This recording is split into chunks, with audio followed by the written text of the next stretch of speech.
Thanks for staying on Joy News today. Let me now take you to the place that has received a lot of attention, at least in the past 24 hours, because Parliament is expected to give its final ruling on the bribery allegation scandal the Gatti committee set up to investigate the allegation made by Opoku Central MP Mahama Ayariga that MPs were going to be bribed to influence their work, presented its report yesterday. Now, as you may recall, Mr. Ayariga had alleged that the Appointments Committee chairman, who doubles as first Deputy Speaker of Parliament, Joseph Asafa, and the Minority Chief Whip, Muntaka Mubarak, had facilitated transfer of funds from the then Energy Minister designate Boachi Draco to influence the minority members on the committee in approving his nomination following a very acrimonious vetting. Now, let's get the latest from parliamentary correspondent Joseph Opoku, because we know yesterday the committee's report said that Mr. Mahama Ayariga had been found to be in contempt of Parliament. He was asked to render an apology and the Speaker was asked to reprimand him. But let's go for the latest now. Good afternoon, Joseph. What is happening in Parliament now as regards the aftermath of that report that was read on the floor of Parliament yesterday? Well, Dennis, I understand that the Speaker, Professor Michael Quay, has this morning been meeting the leadership of the House over the issue behind closed doors. It's unclear the specific conclusion that they came to, but eventually when business started on the floor of Parliament itself, they didn't discuss the issue of the Gatti committee's report. There's been the discussion around a decision by the leadership to extend sitting in the House by another week. You know, they were supposed to rise yesterday, but the majority leader, Saichi Mensabuntu, indicated that they have other businesses to take care of, and so they are extending sitting up until next week, something that the minority leader, Haruna Idrisi, is protesting and indicating that they, the minority, would only be comfortable with sitting up until next week, Wednesday. The sitting itself started about an hour ago, and what I can tell you is that when it comes to those who are present on the floor currently, the Opoku Central MP, Mahama Ayariga himself, is not in the chamber as I speak to you. He's not been around all morning. Gatti, the chairman of the investigative committee as well, he's not someone that I've seen on the floor of the House today. But the chairman of the Appointments Committee, the man whose petition triggered this whole investigation, Joseph Asafa, was on the floor of the House earlier in the morning. The expectation was that he would be putting out a report of the Appointments Committee on the latest batch of deputy ministers who have been better. And so he was around all morning up until the business started and other issues became the focus, including approval of the budget of the District Assembly Common Fund Administrator. And then he left the chamber alongside some other members of the Appointments Committee, including North Song MP Samuel Okujeto Ablakwa, to go undertake the vetting process. Some ministers are appearing before them any moment from now. So we are still all waiting for the Speaker to later in the day come up with the ruling that he indicated last night he would announce today. But for now, nothing has been said about it on the floor. All right, so Joseph, we know that Minority Leader Haruna Idrisi has been making some statements on the floor of Parliament suggesting there's some information the President has and that if he doesn't release the information, they'll go ahead to release it. Exactly. It has to do with a conversation around the extension of the duration of work of Parliament. After the Majority Leader gave that disclosure, the Minority Leader indicated that when it comes to the business of the House, they would need a lot more time to be able to undertake the activities, including the vetting of deputy ministerial nominees. And in saying that, he cited an example that when it comes to the current batch of deputy ministers who are before them, they were given enough time to do the necessary background checks about them. And so that allowed him to dig into the background of some of the deputy ministers who are to appear before them. And he came across a BNI report on one of them, something that he says the President himself also has a copy of. He didn't say who exactly this BNI report was about, neither did he mention what exactly the contents of the said BNI report on him was, but he indicated that per the specifics of it, he is expecting that the President, who also has a copy of the said BNI report, would make the details public. And he went on to threaten that if the President doesn't make it public, he, the Minority Leader, would make the details of that said BNI report public. But he didn't hint on who exactly it was about or what exactly the said report says. Thank you very much, Joseph Opoku. Gakpo is coming to us live from Parliament, giving us some updates on what to expect on that bribery allegation probe that is, getting more controversial as the day goes by. But that report has been made public now. What are Ghanaians saying about it? The one that we expected, but it's shown probably the competency of the Parliament rather than the contempt, rather than the Parliament being shown. What exactly were you expecting to come out? That Ayariga findings should have been made known to everyone as to the fact that he was claiming that there was a bribery in the Parliament. So eventually yesterday, the end of the whole matter was he being asked to apologize, and you heard what he said. I think it wasn't in the right sense. It is as if he's being made to apologize, but he himself has not realized his mistakes of coming out to apologize. That is what I think. So should he be made to apologize again, or we should just let sleeping dogs lie? He still has not accepted that he's at fault, and so if he wants to apologize, that means that he knows that his findings was not made known to the committee, and for that matter he has to apologize. That row that happened there, was that needful?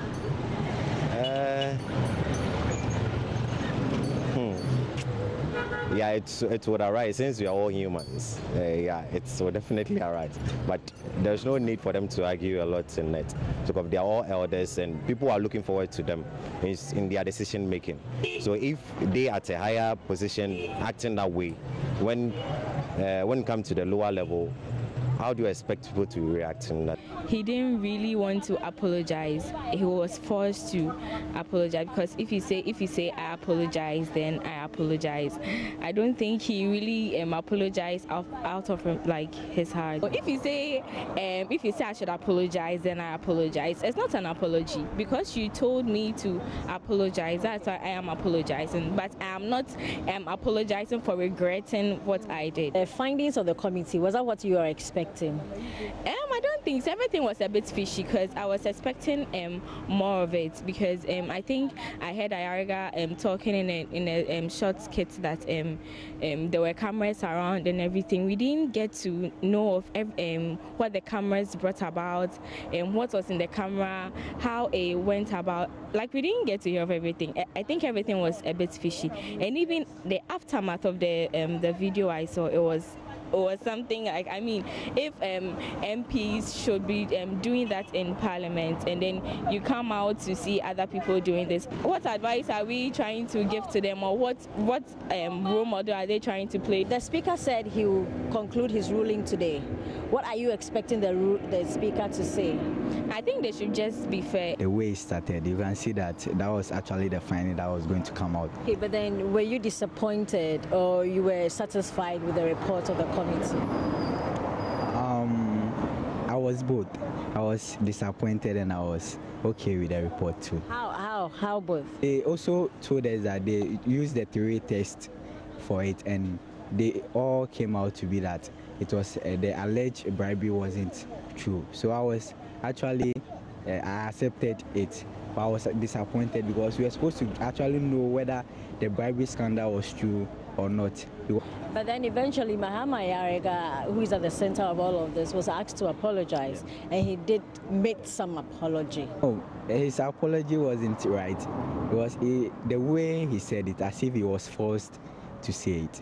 He should have willingly said it, like, oh, I apologize. Then you make your claims. So I think they were supposed to kind of actually victory and excitement, so that they will know that now Parliament's reputation is not at stake. Away from the Appointments Committee bribery scandal, the Center for Suicide and Violence Prevention Research in Ghana, in collaboration with the Mental Health Advocacy, is set to petition Parliament in a few days to decriminalize suicide. Clinical psychologist and suicidologist at the University of Ghana, Dr. Joseph Asafa, said the petition to decriminalize suicide has become necessary for the country to deal with the spate of suicide cases. At a stakeholder meeting in Accra on Thursday, the groups intend to develop a national policy on suicide prevention and also develop a surveillance system to capture suicide data in the country. According to the World Health Organization, there are 20 people who have failed suicide attempt for every one that is successful.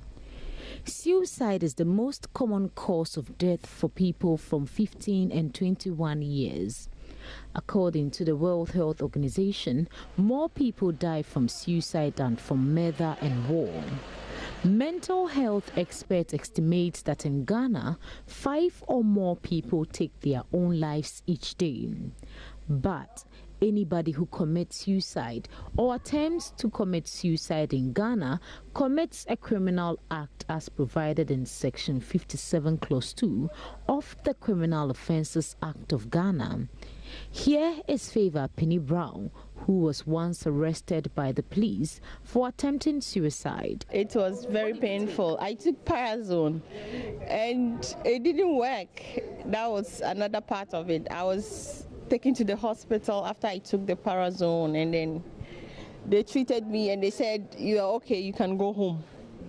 So I had to go back home with a much bigger pain than, I was even taken to the hospital with, because the pain of the breakup was still there, and then the embarrassment of, being hospitalized for attempted suicide was also another thing. So it was now 2 in 1. And said they had information that I attempted suicide, so I was needed at the station to come and answer some questions. So when I got there, the commander asked me, "Is it true?" And I said yes. So he asked me what exactly led me to do that. Then he told me that, do I know suicide, attempted suicide is a crime in Ghana? And I said, no, I didn't know, because I had never even thought of it. According to mental health experts, people like Favor Penny Brown need to be protected, hence the need to decriminalize suicide. Dr. Joseph Asafa is clinical psychologist and suicidologist at the University of Ghana. He explains further. We already are close in formulating and putting the petition together. I've seen the petition. I'm one of the crafters of it. We are presently is with some lawyers. We're also going through. We are not doing only this for suicidality. We also are seeing that there are labels within the legal codes of Ghana that actually stigmatize mental illnesses. When exactly are we expecting to petition Parliament about this? In the next couple of days. Meanwhile, country representative for the International Association for Suicide Prevention, Professor Charity Kutia, bemoaned the lack of seriousness in terms of government investment and support for mental health. According to her, the situation has contributed to the increasing trend of suicide in the country. The government will have to play a role. We need to do research. Right now, mental health is a neglected issue. In our country, if you look at the budget, even though I don't have figures, I know that mental health is always a neglect in our part of the world. So we need the government to come in to support research when it comes to issues concerning mental health and suicide in particular. In response to the recent media report on suicide across the country, the Center for Suicide and Violence Research at the Department of Psychology, University of Ghana, organized a one-day stakeholder forum to discuss critical issues related to suicide prevention and mental health in Ghana. Matilda Pamagan for Joy News, Accra. It's now time for the business news here on Joy News Today. Manuela Boache Wiafe has the latest.